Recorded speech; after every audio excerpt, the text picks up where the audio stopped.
Tonight in the program, we're focusing on the 2023 elections and Southeast politics with the governorship candidate of the African Action Congress, AAC, in Enugu State, Kene Ogbodo. All right, Mr. Ogbodo, now before we went on that break, you said the smaller parties are worse than the big parties, and a lot of times the big parties are better because there are structures in place. Have you considered the campaign to these big political parties? It's not about the campaign to big political parties because obviously I'm a principled person, and I have my tests and I have my own things. Joining small political parties here is we wanted to join a political party that is undented. Sometimes it is good to fight from outside. Sometimes as well it's good to fight from inside. It just depends on how things is going. But the 2023 election, if he has not done anything, he has actually done a very big thing to show those old politicians and the so-called mainstream political parties that they cannot take Nigerians for granted anymore. So things is about to change. Now, I'm not quite hasty in making decision in terms of maybe joining any political party or something like that. But as it stands now, I'm quite done with African Action Congress because we did fall out, dumping the presidential candidate and them not having internal democracy is a big thing, because it's not just me, there is governorship candidate. You must have seen it. It was on the news as well. The governorship candidate of African Action Congress. Not everyone, but most of the governorship candidate decided to dump the presidential candidate because we discovered that he had no pathway to presidency and he does not have any leadership skills or management skills to take Nigeria forward. So at the end of the day, because you get into something is about a relationship. Belonging to a party is about having a good relationship, a good coordination, people being able to listen to you, your own views and things like that. Because we can agree and disagree. We can disagree to agree as well. So we're going to be looking into it properly. If we're going to make any other move, we will let Nigerians, our supporters, know about it. But in terms of, obviously, I'm quite thankful as well to African Action Congress to giving me the opportunity to fly the flag. But what I saw and what I got from them was nothing to write home about. There was no support. There was no help apart from maybe just the banner of African Action Congress. And that is not the way politics, the way party supposed to be. You belong to a political party for them to sponsor you in an election. And when you talk about this sponsor, they don't understand what it means in terms of maybe sponsoring you in an election. Because when you buy the form, you go through the primaries, you won the primaries, you have to work with the people within the team. But in Enugu State, they basically has nothing. We have to build from scratch. And as we're trying to build, they from the national, the show and they come there, we're trying to squash us, trying to remove here and there and put whatever they like, So, but when you look at it, you ask yourself, is that how it has been? Does these people really understand what he's doing? So even if we're joining another political party, we have to look into it deeply because we cannot no longer judge a book by its cover. I think in April last year, when I joined the African Action Congress, I mistakenly judged the book by the cover, thinking that because the activist Omo Showere is every now and then unearthing and talking about issues in Nigeria, which he's doing quite well, that in terms of party politics, that maybe he has what it takes. But I was wrong, and I apologize to my supporters. But we're going to look deeply and look very well before we join any other political party that is quite prepared, in terms of maybe changing the narrative and making sure that they deliver for the people, not just any political party. All right. The governor of Enugu State is one of the G5 within the PDP. Why did the AAC and other parties fail to take advantage of the crisis within the PDP to snatch power from it? Yeah, actually, other parties took advantage. Don't forget that the governor of Enugu State lost his senatorial bid in Enugu North senatorial seat to Labour Party candidate. And this Labour Party candidate is from opposition. So the advantage was taken. We could attribute it to Obimania, obedient, or the issue of a P2B bandwagon or something like that. But the advantage was taken. And I can tell you that in Enugu State, those people who belong to in Enugu State, PDP lost 7 out of the 8 House of Reps, and they lost 2 senatorial seats. And in terms of House of Assembly, they lost. But the people who benefited from this advantage mainly was Labour Party. Because I think what the Enugu people or what most people wanted to do is to actually make a statement. Let them start the change first. Because probably maybe they were just maybe queuing behind P2B because he was contesting for presidential election and people were hearing level because he was visible. Our own presidential candidate was not visible to the people, to the grassroots. He was visible online media and those things. So the thing is that you have to be visible because you have to talk to the people. You have to go to the grassroots. And we did what we can do because at the end of the day, people are looking to a kind of follow things because people like to follow the leader. Don't forget, in times of crisis, people look for a leader to follow. And Nigeria, because we were in crisis, there were chaos everywhere. People were looking, and some of them think P2B is the leader they can follow. Some people believe Tinubu is the leader they can follow because of his track records in Lagos State. Some people believe that former vice president is the leader they could follow. Some people also believe that the Kwankwaso was the leader they could follow. Before the election, we quite knew clearly that it became a four-horse race, at the time it became three-horse race, which ended up we see what happened. But don't forget that Kwankwaso was the first because he managed to capture Kanu from ruling APC, which was quite a plus for him as well. But that is what we're gonna do. So when you look at it, you find out that some other parties took advantage of this G5. Benue State Governor, he lost his presidential senatorial bid as well. There were a few other people as well that lost their senatorial zone. Some of them has been accused of maybe, even in River State, there are many issues of people accusing Wike of intimidating voters, that his PDP and his these things actually lost the election, but it was maybe manipulation and whatever. It is left for the court to decide. These things is hearsays here and there. I don't have the facts, but these are what we're seeing. But we've seen the issues of the military and the police and the whatever fighting each other. Somebody died during the election in River State because Wike, with all the whole mouth and all the whole boasting that he's doing, it's not really that maybe he can actually he has a magic wand to be able to tell people vote here. No, it was just maybe a manipulation. And I knew right from time that this G5, they had no clear purpose. They were confused. All right, Mr. Ray. Now, before we move on, let me quickly get this out of the way. In what aspects or areas did you think your presidential candidates disappointed you or the party? Yeah, the aspect that he disappointed us is that he did not carry his foot soldiers along in terms of the building the party, in terms of running the election. He operated a one-man band. He never visited even Enugu. Like I tell you now, as a governorship candidate of African Action Congress, I have never spoken with Omoyoro Sowore one-on-one. Omoyoro Sowore, as a presidential candidate of my party, needs me more than I need him.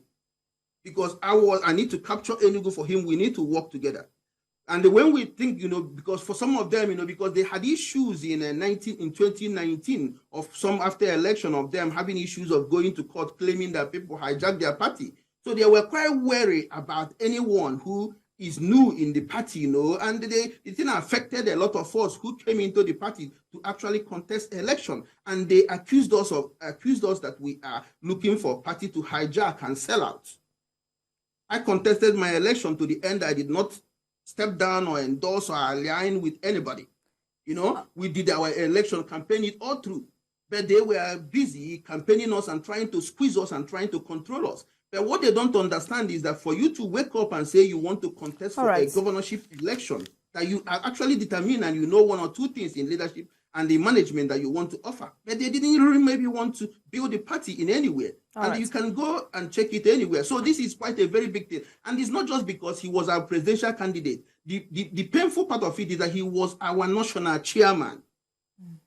So you don't even have any other person to go to be able to ask for one thing or the other. So the party was just maybe basically controlled by him and the national secretary and the one other guy as well, and they weren't ready in terms of maybe building up. All right, and it was quite very disappointing. All right. Now, Mr. Ray, you said the Labour Party benefited from the last presidential election, but despite the rising popularity of the presidential candidate of Labour Party, talking about Peter Obi in the Southeast, the party could only win Abia governorship election. Why did it happen that way for the party? I think it's probably maybe they ran out of luck. I can tell you that people, maybe they were following P2B, some candidates in a different the Labour Party, because during the election, people will be telling you we are voting individuals, not political party. This is one of the things that some people were saying. And at the same time, don't forget that after the 25th February election, it's supposed to be 2 weeks before the governorship election, but it now took 3 weeks because INEC had to postpone the election. And after that 25th election as well, a lot of people as well, especially in the Southeast, were not happy. They believe that the election was cutthroat, and they believe that the P2B won the election, but he was rigged out. I don't know. This is what the belief of many people in the Southeast who voted overwhelmingly for Obi, because in Enugu, I think Obi got about 490 something votes, probably maybe about 90-something% or close to that.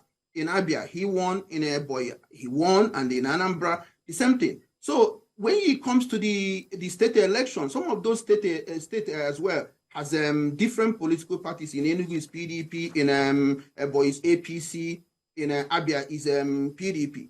But now when it comes to local as well, people have to do things differently. And because the election happened 3 weeks after, that 1 week that was they postponed the election, a lot of things happened that allowed some of those political parties that were in power to actually reshape and to learn from what happened. And I can tell you the 18th of March election, there were more intimidation, voter apathy, harassment, thuggery, ballot box snatching than the first election of 25th. So we don't actually know whether it was the will of the people that made the Labour not to win any other state apart from Abia, or whether people had a rethink. And when there is voter apathy, the major thing is you have to understand that when there is a voter apathy, people who are the real voters, they do not come out. It is mainly the members of political parties that will come out to vote, because for them, they know each other.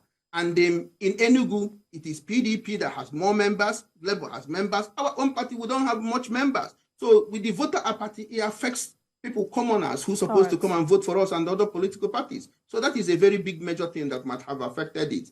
Then, and the issue of people being shortchanged in terms of result being changed, which has to be proved, which they have to prove in the on the tribunal and in the law courts.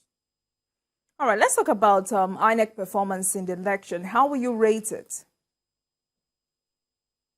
I think I will rate INEC performance average. It's not easy. Managing an election is not easy, but the annoying something is that the INEC overpromised and they under-delivered.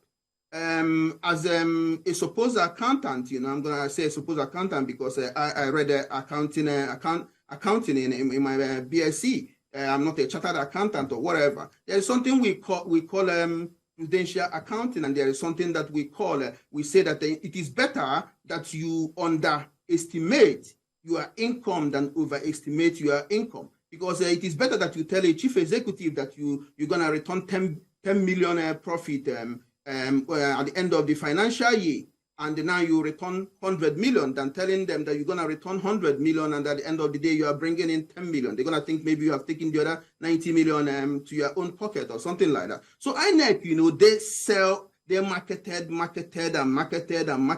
were telling Nigerians everything is okay, things has come to do, we're going to transmit results, we're going to do this, we're going to do that. And now come to that day, they were not giving us excuses. That IRF is this one is down, this one couldn't happen. And that is the most important thing that is annoying people. Like His Excellency P2B said that he is not angry, annoyed against His Excellency Tinubu, Atiku, or whatever, but it is the process. And this is the same thing we are saying. It is the process, and this process is what INEC were managing. And for the fact that the process was not followed the way it is enshrined in the Electoral Act is something that is annoying those of us who contested in this election. And the anomalies has to be corrected. INEC has to be able to clear the doubts and show things that they were. And the thing is that because of this abysmal performance of INEC, it has set Nigeria backward. Because a lot of people who were hoping that this 2023 election will bring a new leaf of life in terms of maybe showing that will of the people, the votes will count. All because right. I have no problem with His Excellency Bola Tinubu winning, being declared as the leader, because he, as the winner of the election, if he actually won the election, congratulations to him, very good and fine. But the most important thing, the process has to be touched on. It has to be clear to everybody. All right, that, so this is the process let's that talk is followed. about again. Let's talk about the Labour Party. The supporters have continued to call credibility of the elections to question. Why are they bent on heating up the polity, in your opinion? I think I must tell you from what I have seen. Some Labour Party supporters. Some of them are quite very are desperate. Some of them are mean. From what I have seen, some of them are good as well. Do not forget, majority of Labour Party supporters came from PDP, and because Obi went to PDP to seek for power, and they left. But at the same time, because they were also people who are product of NSAS and the majority of youths of Nigeria who are tired of what is going on. They wanted change, and they wanted it now.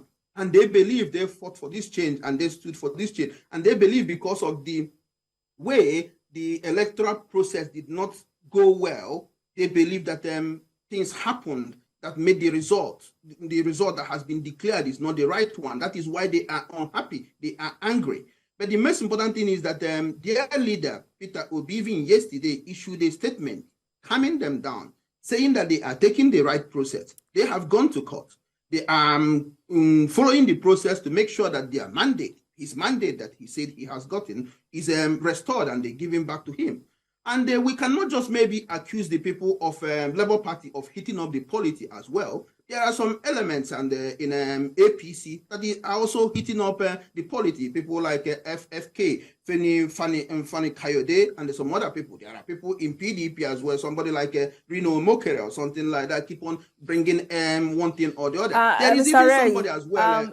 I would indulge you. I would urge you to please. I'll take it personally. They are my words program. As well. They are my words. It has nothing to do, and I take it personally. So, but there are issues of heating up. There are APC people heating up as well. There are even people who don't belong to APC who are heating up. So it's not mainly, but for the obedient and for the Labour people, because they are the one at the receiving end, because they believe that they won the election, and they are more angry and sad about the whole thing, because people who belong to APC or something like that are quite settled, because they are the winner at the moment. The PDP on their own, they know that they lost out, notwithstanding that they came second. But I think from what I'm hearing from some of them, they believe that the other people actually had more votes than them or something like that. Right. So, but I will encourage obedient people. I will encourage Labour people to tune things down. We need to tune things down in this country. We need to follow the law judiciously. We need to be able to do the right thing in terms of believing that the court is the judiciary is the hope of the last hope of the common man, and they will do the needful. If maybe Labour won the election, they will be given the mandate. But obviously, let us not maybe kill ourselves at this moment. There's quite a lot of things that has happened in this country. Our people need healing. All right. Now, the inauguration of the president-elect, Bola Ahmed Tinubu, is less than 2 months away. What is the expectations of Nigerians? The expectation of Nigerians is quite very huge and very big, because Nigerians has been wounded. Nigeria is, for some people, they believe Nigeria is becoming a failed state. So Nigerians need healing, and they need it fast. So when Bola Ahmed Tinubu is sworn in on 29th May, Nigerians will want him to show clear leadership in terms of maybe bringing people together, not divisive leadership. He should not do a divide and rule leadership. There is issues of insecurity everywhere. Before the election, there was a little bit of the kidnapping and the killing of people that kind of tuned down. But over the past week now, I've been speaking with the governorship candidate of the African Action Congress, AAC, in the last election in Enugu State, Mr. Kene Ogbodo, who has been our guest as we discussed the 2023 elections and Southeast politics. Thank you very much for coming on the program tonight.